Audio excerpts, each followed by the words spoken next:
Hello everyone, I welcome you all to Lakshya Academy. So आज हम पढ़ने वाले हैं lecture 4 of solution chapter and this is line by line series. So let's continue.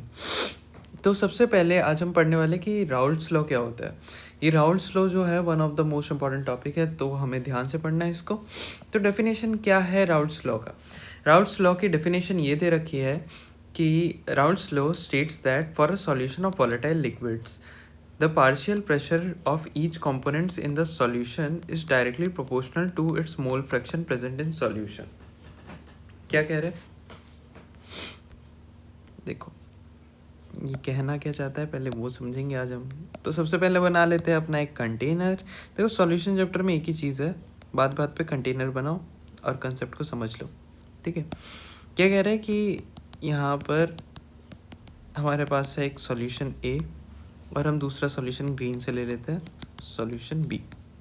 ठीक है, तो ये क्या कह रहे हैं कि for a solution of volatile liquids, ये दोनों जो है वॉलेटाइल लिक्विड है। अच्छा, सबसे पहला चीज़ हमें ये समझना पड़ेगा कि वॉलेटाइल लिक्विड क्या होते हैं।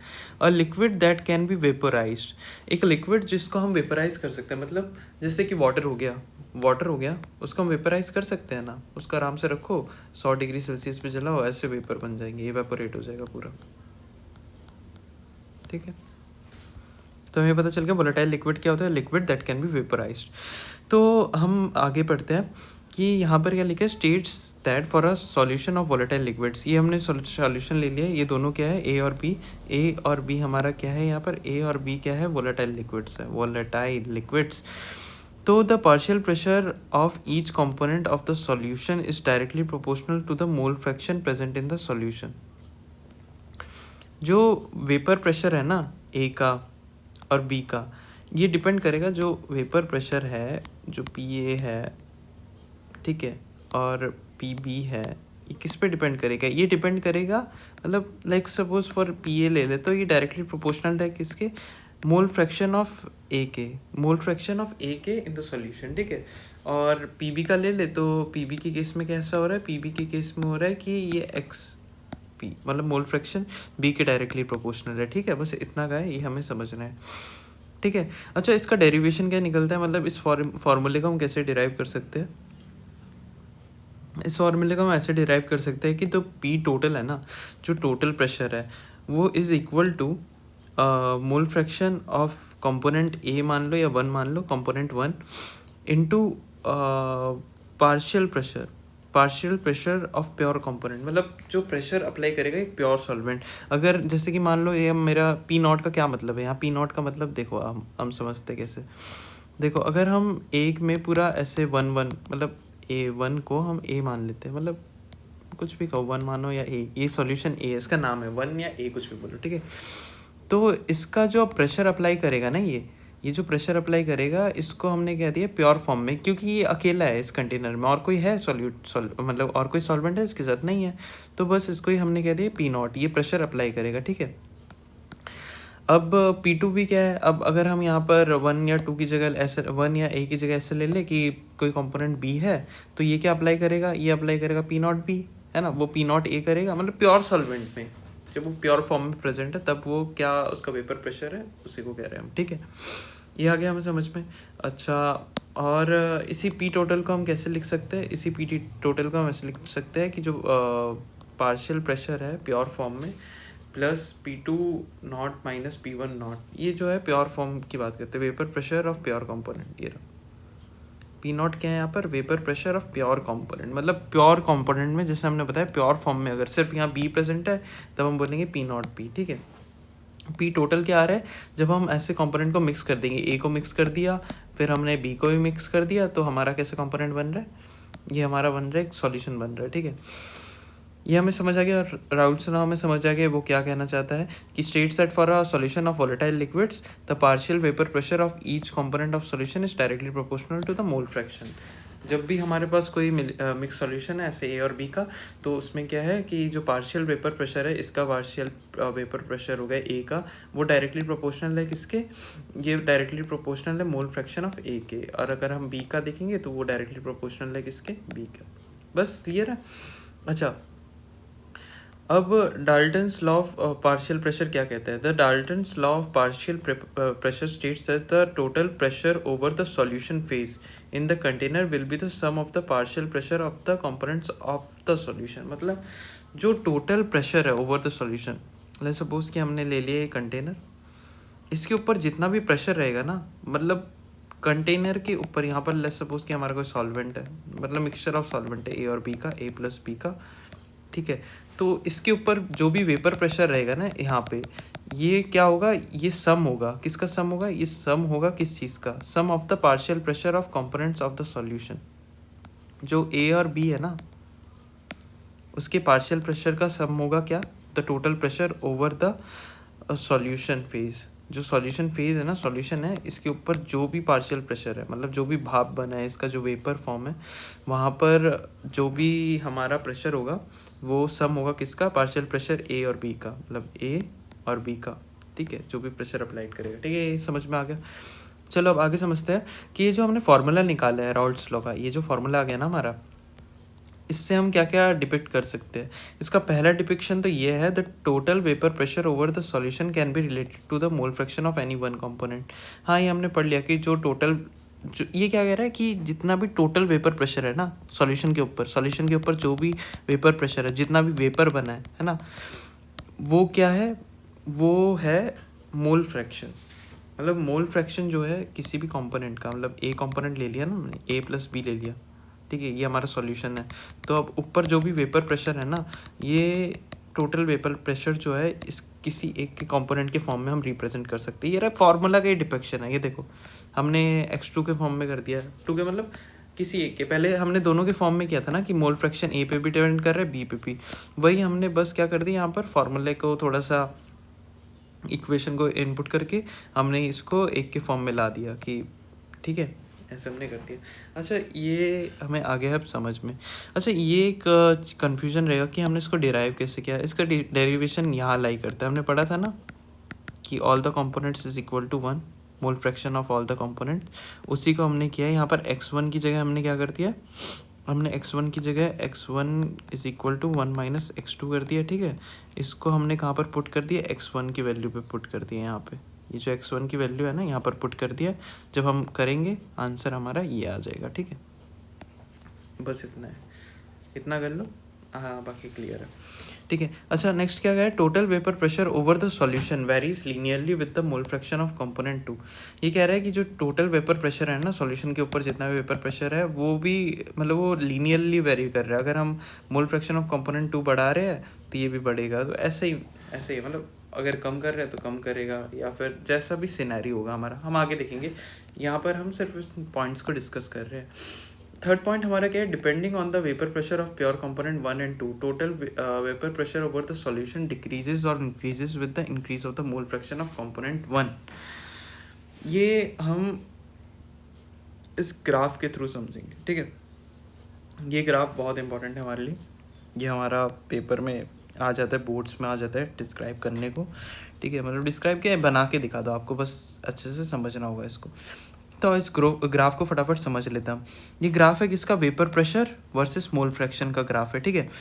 तो हमने ये पी नॉट क्या है, पी नॉट हमने पढ़ा था ना, मतलब अगर सिर्फ कंपोनेंट ए ले रहे हैं हम, या 1 ले रहे हैं, नाम है जैसा कि ए कंपोनेंट ले रहे हैं, ठीक है, हम मान लेते हैं ए कंपोनेंट ले रहे हैं, तो वो जब हम एक कंटेनर में ले रहे हैं तो ऊपर क्या वेपर प्रेशर होगा, वो सिर्फ इसकी वजह से ही होगा ना, ए कंपोनेंट की वजह से ही होगा, क्योंकि हमारे ये जो कंटेनर है, कंटेनर के अंदर सिर्फ हमारा सॉल्वेंट ए है, उसकी वजह से ही जो वेपर प्रेशर होगा उसी को हम कह रहे हैं कि वेपर प्रेशर ड्यू टू 1, ठीक है।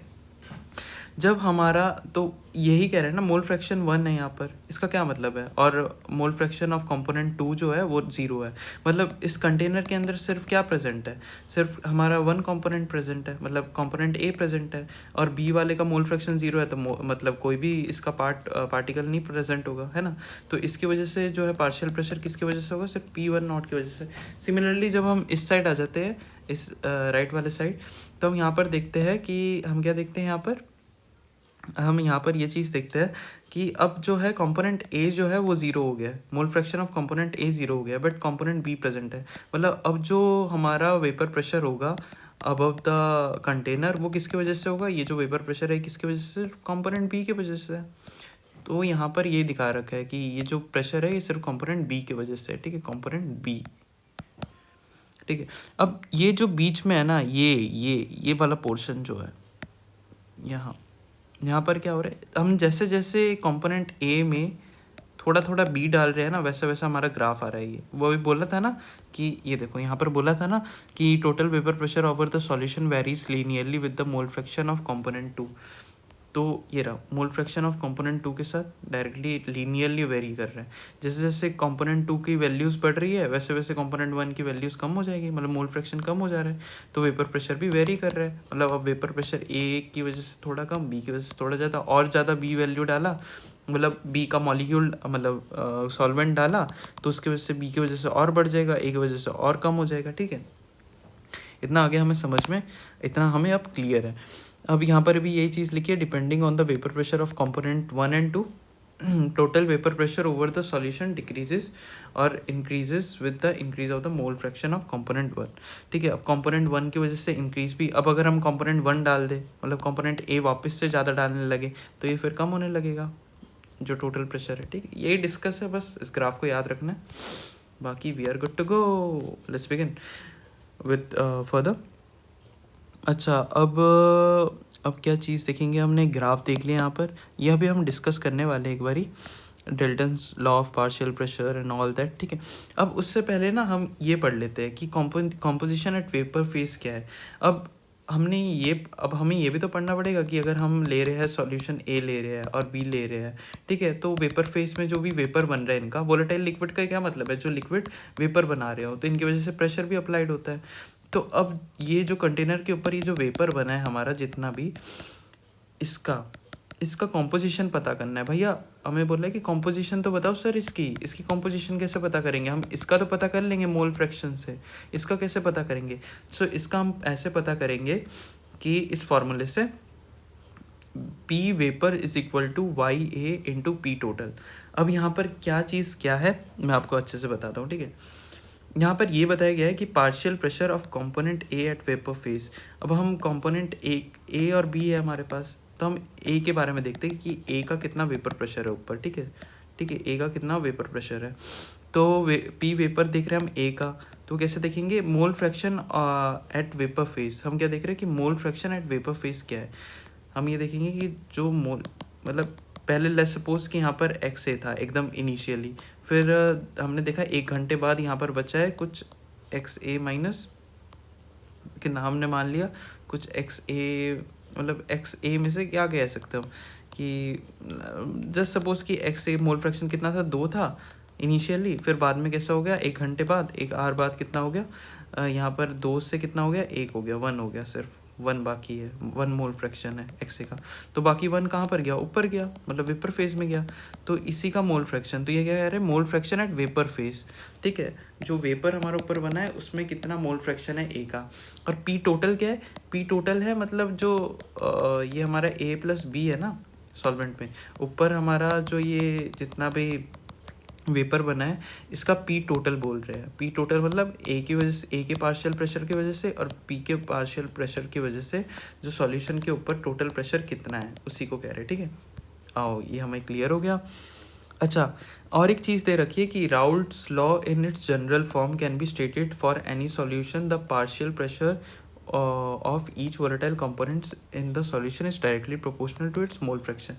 तो राउल्ट्स लॉ को सिंपल फॉर्म में क्या बोलते हैं कि जो पार्शियल प्रेशर है, पार्शियल वेपर प्रेशर है किसी भी कंपोनेंट का, ए कंपोनेंट का, वो जो पार्शियल प्रेशर है वो डायरेक्टली प्रोपोर्शनल है किसके, मोल फ्रैक्शन के। वही जो हमने पढ़ा ना अभी, कहाँ गया, ये रहा, यही चीज़ सिर्फ बोल रखी है, इसी चीज़ को सिंपली बोल रखा है, ठीक है। अब आगे देखते हैं vapour pressure of solutions of solid in liquid. तो सबसे पहले अच्छा एक चीज़ कई बच्चों को डाउट हो सकता है कि वेपर प्रेशर क्या होता है, सो इसीलिए मैंने यहाँ पर एक बार ही बता दिया कि क्या होता है। Liquids at a given temperature vaporise and under equilibrium condition the pressure exerted by the vapours of the liquid over the liquid phase is called vapour pressure. वही है कि मैंने समझा भी दिया है कि अगर हम कोई भी लिक्विड लेते हैं किसी भी टेम्परेचर में, 27 डिग्री सेल्सियस पे ले लिया कहीं भी कोई भी टेम्परेचर, तो जो ये वेपर बन रहा है ना और ये जो वेपर ऊपर बना है, ये देखो गैसेस है, गैसेस कुछ तो प्रेशर अप्लाई करेगी, तो ये जो प्रेशर अप्लाई कर रहा है ना, इसी को हम क्या कह रहे हैं कि वेपर प्रेशर है, इसी को वेपर प्रेशर बोल रहे हैं। ठीक है, इतना क्लियर है हमें? चलो वेरी गुड, ऐसे मुस्कुराते रहो और अच्छे से समझ चीज़ों को समझते रहो। ओके, अब हम क्या देख लेते हैं, अब हम फटाफट ये देख लेते हैं कि क्या कह रहे हैं, vapour pressure of solution solid in liquid. मतलब सॉलिड में जब भी हम लिक्विड में कोई सॉलिड डालते हैं जो कि नॉन वॉलेटाइल है, नॉन वॉलेटाइल है मतलब भाप नहीं बनेगा इसका, कोई भी हम मान लेते हैं कि कोई सॉलिड ले रहे हैं जिसका भाप नहीं बन सकता है, तो इसका क्या इफेक्ट होगा। लेट्स सपोज कि हमने ले लिया है कंपोनेंट ए, यहाँ पर ये ए जो है वॉलेटाइल लिक्विड है, वॉलेटाइल लिक्विड है। ठीक है, इसका ये हमें दिख रहा है कि वेपर फेज में प्रेजेंट है, और ये क्या है हमारा, ये लिक्विड है इसका। ठीक है, अब हमने सॉल्यूट डाल दिया है, लेट्स सपोज हमने इसमें वुड डाल लिया, वुड क्या वोलेटाइल हो सकता है? वुड क्या भाप बन जाता है? नहीं बनता है भाप, वो कैसे बनेगा? वुड कैसे भाप बन सकता है? क्या तुम्हारा पेड़ क्या भाप बन जाता है धूप में? नहीं बनेगा ना, वुड नहीं बन सकता है। ठीक है, तो हमने जब इसमें वुड डाला तो इसकी वजह से क्या हो गया, सरफेस पे वुड के मॉलिक्यूल्स एक्यूमुलेट हो गए, ये रहा ऐसे दिख रहा है, ये मॉलिक्यूल्स एक्यूमुलेट हो गए वुड के, तो इसकी वजह से जो है पार्शियल प्रेशर कम हो जाएगा, है ना, पार्शियल प्रेशर कम हो जाएगा। अब क्या लिखा है, the vapour pressure of the solution at a given temperature is found to be lower than the vapour pressure of the pure solvent at the same temperature. यहाँ पर क्या है कि जो वेपर प्रेशर है ना इस सॉल्यूशन का, प्योर सॉल्वेंट का, वो जो है ज़्यादा है, किससे ज़्यादा है, मतलब पास वाले से ज़्यादा है। इसका अगर पी ए है ना तो, और इसका पी एक्स है, तो इसका ज़्यादा है। क्यों ज़्यादा है? क्योंकि यहाँ पर तो नॉन वोलेटाइल सब्सटेंस आ गया जिसकी वजह से पार्शियल प्रेशर कम हो गया। Decrease in the vapour pressure of the solvent in the presence of solute in solvent. ठीक है, इवेपोरेशन जब हो रहा है सॉल्वेंट का फ्रॉम इट्स सरफेस, ये दिखा रहा है हमें, हमने ये बता रखा है कि कैसे इवेपोरेशन हो रहा है, ये सब बता रखा है। यहाँ पर ये जो नॉन वोलेटाइल सॉल्वेंट है, सॉरी नॉन वोलेटाइल सॉल्यूट है, वो एक्यूमुलेट कर रहा है, उसकी वजह से इवेपोरेट नहीं हो पा रहा है, वेपर प्रेशर ऊपर कम हो जा रहा है, बस यही है क्रस्ट।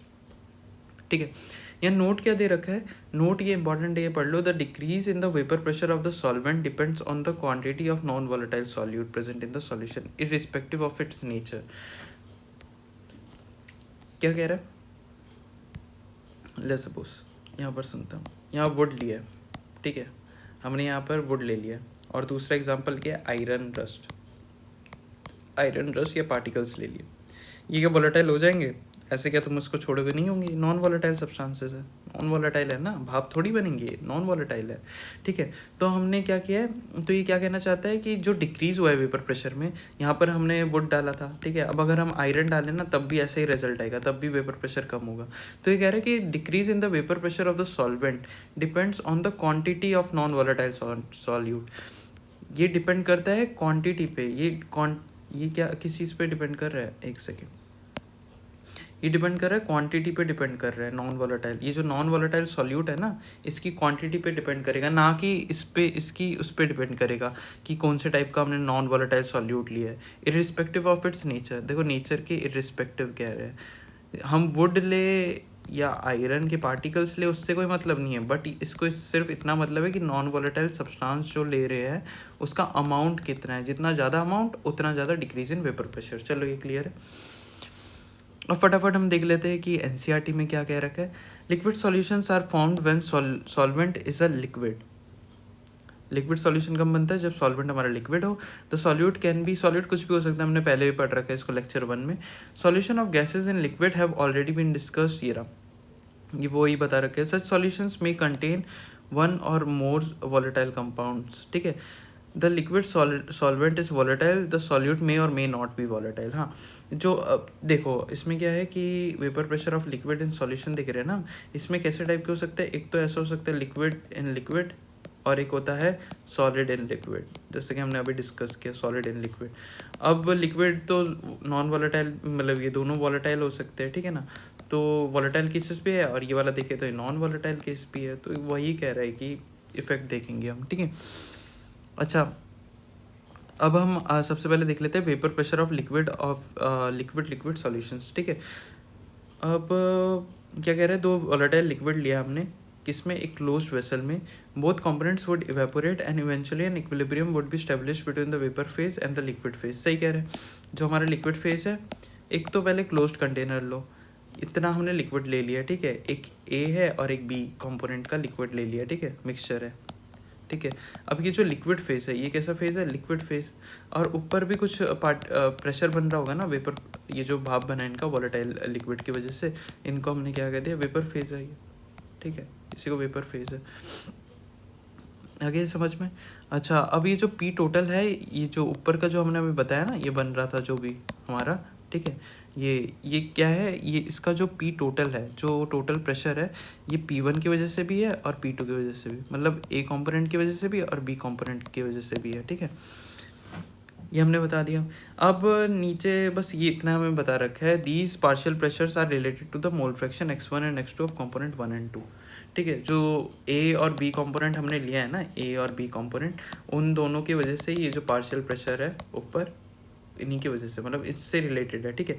वही रॉल्स लॉ का डिस्कशन है। Rawls law which states that for a solution of volatile liquids the partial vapor pressure of each component of the solution is directly proportional to its mole fraction present in solution। यही है यार, पूरा depiction दिखा रखे हैं हमको कि, अच्छा हाँ, इसको हम हाईलाइट कर देते हैं कि जो हमारा पार्शियल प्रेशर है, मतलब कंपोनेंट ए की वजह से, वो है प्योर फॉर्म में कितना उसका पार्शियल प्रेशर था और कितना मोल फ्रैक्शन है उस सॉल्यूशन के अंदर, ए और बी वाले में, ठीक है, वैसे। और कंपोनेंट बी का अगर हम देखेंगे तो कंपोनेंट बी का कैसे देखेंगे, ये कंपोनेंट बी, तो जो पी अभी पार्शियल प्रेशर है पी का, वो कैसे निकालेंगे हम, वो निकालेंगे partial pressure of pure component P into mole fraction of be in the solution, ठीक है ना। पार्शियल प्रेशर कब ले रहे हैं हम, पार्शियल प्रेशर से क्या मतलब है, पार्शियल प्रेशर प्योर फॉर्म का मतलब है सिर्फ बी, जब बी प्रेजेंट है तो उसकी वजह से क्या ऊपर प्रेशर बन रहा है, ठीक है, उसी को कह रहे हैं। और Dalton's law of partial pressure हमने क्या कहता है कि the total pressure over the solution phase in the container will be the sum of the total of the partial pressure of the component of solution. मतलब क्या कह रहा है, ये कह रहा है कि ए और बी, क्या कह रहा है ये, कि ए और बी, ये जो ए है और ये जो बी है, इन दोनों का सम कर देंगे तो हमें मिल जाएगा, जब हम कंटेनर में ए और बी साथ में लेंगे, ए प्लस बी लेंगे लिक्विड, तो उसका जो ऊपर जो वेपर बनेगा वो किसके बराबर हो जाएगा, मतलब इसका जो टोटल प्रेशर होगा वो किसके बराबर हो जाएगा, पी ए और पी बी दोनों के प्रेशर की वजह से, वेपर प्रेशर की वजह से। और इनका जो वेपर प्रेशर है वो किस पे डिपेंड करता है, ये डिपेंड करता है कि इनका कितना मोल फ्रैक्शन प्रेजेंट है अंदर, ठीक है, कितना मोल फ्रैक्शन प्रेजेंट है, ठीक है, इतना क्लियर है। और ये वही डिपिक्शन है जो हमने अभी पढ़ा था, उसी को इन्होंने बस सिंप्लीफाई फॉर्म में बता रखा है। हाँ, यहाँ पर ये x1 plus x2 is equal to 1, ठीक, हमें 1 और 2 से कंफ्यूज नहीं हो रहा, कंपोनेंट ए बोलो कंपोनेंट 1 बोलो कुछ भी, ठीक है, बिल्कुल बेसिक से बता रहा हूँ, आपको इजीली समझ आ जाएगा। ये वही 3 लॉ है जो हमने अभी पढ़ा था कि कैसे लीनियरली वेरी कर रहे हैं इसके साथ, है ना, ये सब हमने डिस्कस कर चुके हैं। So it's really simple. अब आगे, हाँ, अब आगे जो चीज़ है हमने डिस्कस किया है कि ये the composition of the vapour phase in equilibrium with the solution is determined by the partial pressure of the components. जो पार्शियल, अब जो कॉम्पोजिशन है वेपर फेज में, ये जो हमारा वेपर बन गया ऊपर, इसका हम कॉम्पोजिशन कैसे निकालेंगे, हमने पढ़ लिया है, हम फिर से पढ़ रहे हैं कि y1 और y2 से निकालेंगे। y1 क्या है, मोल फ्रैक्शन है at vapour phase, y1 and y2 क्या है, y1 या y2 जो है मोल फ्रैक्शन है कंपोनेंट 1 और 2 का respectively in the vapour phase में है, ठीक है।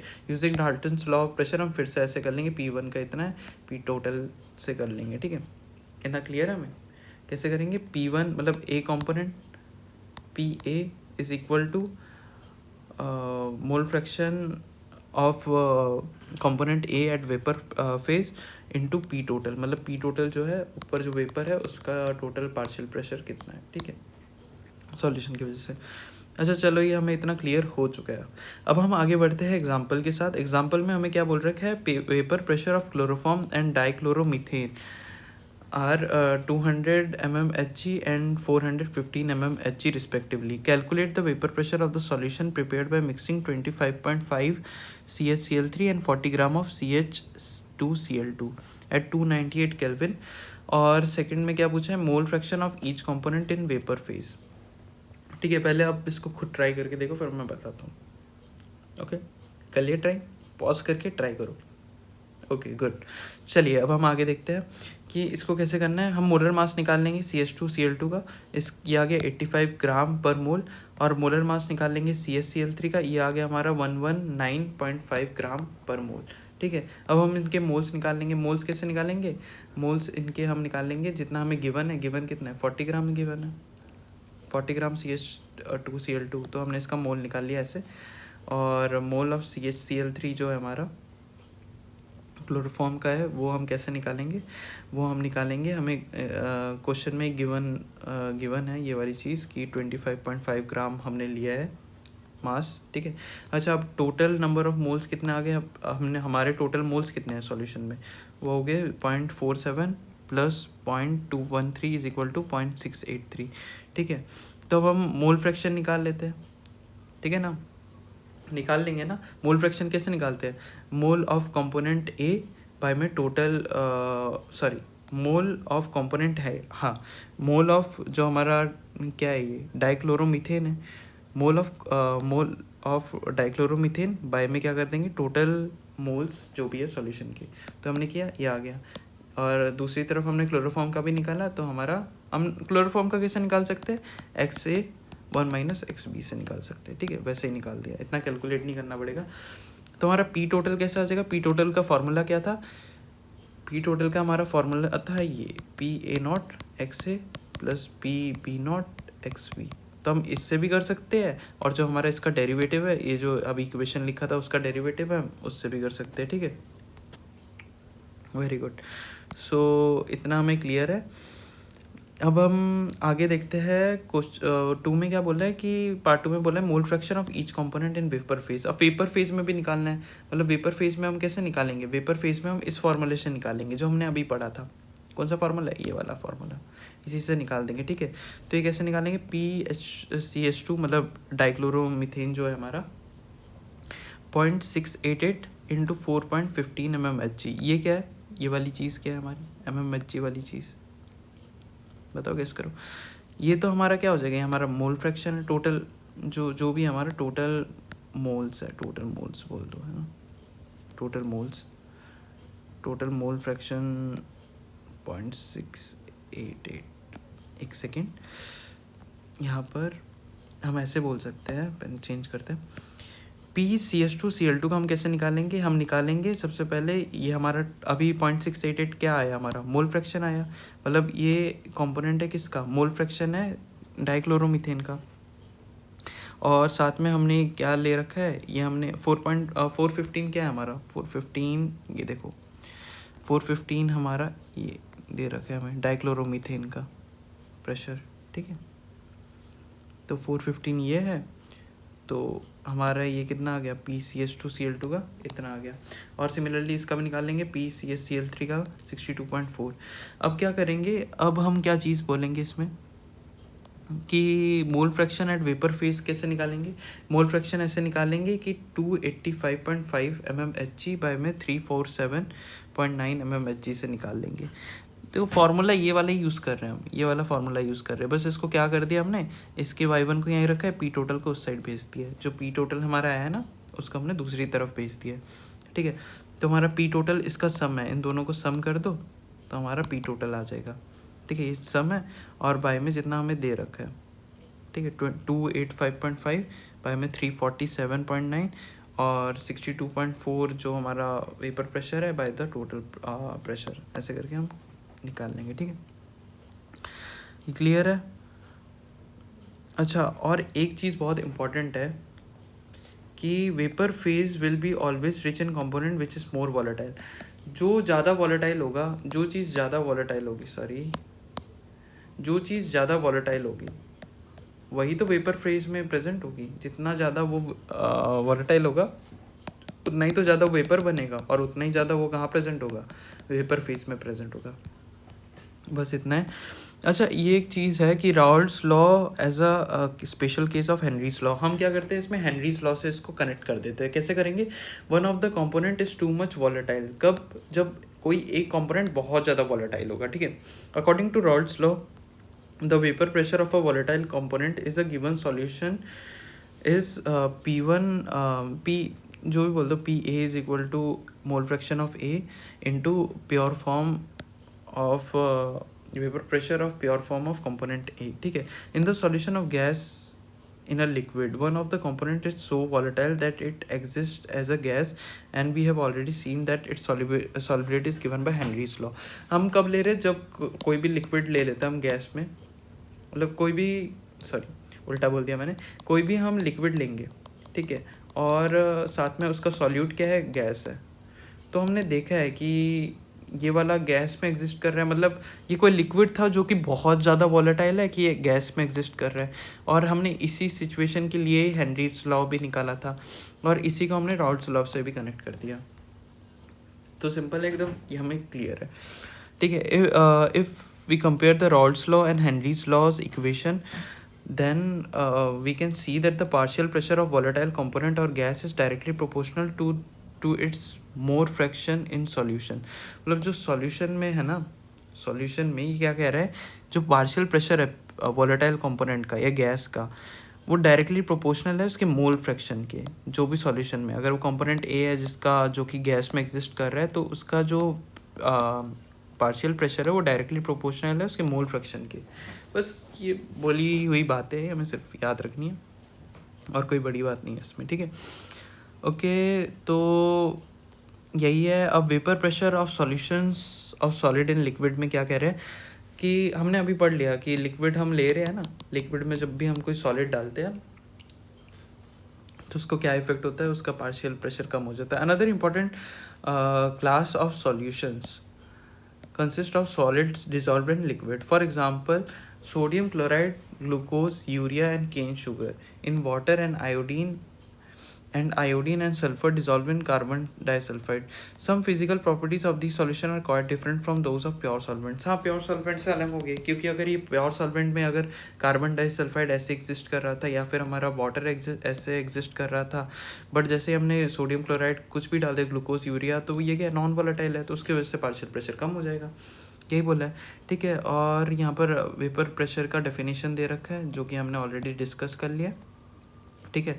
In a pure liquid the entire surface is occupied by the molecules of the liquid, ठीक है ना।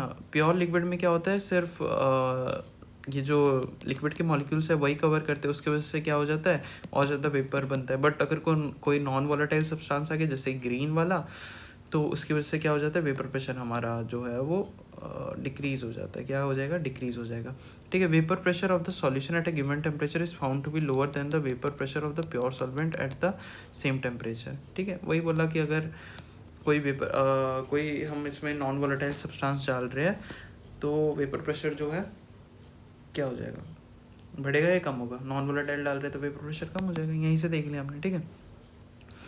अच्छा, ये क्या दे रखा है हमें, यहाँ पर डिस्कस कर रखा है कि यहाँ पर Raoult's law in its general form can be stated as, ये हमने जो पहले पढ़ा, for any solution of the partial vapour pressure of each volatile component in the solution is directly proportional to its mole fraction. वो किसके directly proportional है, vapour pressure, वो directly proportional है उसके मोल फ्रैक्शन के, ठीक है। इतना ही है जो है। अच्छा, यहाँ पर एक एग्जांपल डिस्कस कर रखे, एक बार देख लेते हैं। जो the decrease in the vapour pressure of solvent depends on the quantity of non volatile solute. ये हमने पढ़ लिया कि जितना ज़्यादा डिक्रीज हो रहा है वो डिपेंड किस पे कर रहा है, क्वांटिटी पे कर रहा है, ना कि उसके नेचर पे कर रहा है। For example, decrease in vapour pressure of water by adding 1 mole of sucrose to 1 kg of water, ठीक है, nearly equal to 1 mole of urea to same quantity of water. क्या कह रहे हैं कि हमने यहाँ पर 2 कंटेनर ले लिए, दोनों में हमने 1 kg क्या दिया है, H2 है, इसमें भी 1 kg क्या है, H2 है। अब इसमें 1 मोल हम और क्या ऐड कर रहे हैं, सुक्रोज ऐड कर रहे हैं, और इसमें हम 1 मोल यूरिया ऐड कर रहे हैं, तो दोनों का वेपर प्रेशर सेम अमाउंट से डिक्रीज़ होगा। दोनों अलग अलग टाइप के नॉन वोलेटाइल सब्सटेंस है, बट दोनों का इक्वल अमाउंट तो इक्वल है ना, 1 मोल, तो इसी वजह से, ठीक है। तो बस हमारा यही था, वेपर प्रेशर का रिलेशन हमने पहले डिस्कस कर लिया कि कैसे ये रिलेट करता है इससे, ठीक है। With this we conclude our lecture today. So चलो मिलते हैं नेक्स्ट लेक्चर में। Thank you guys.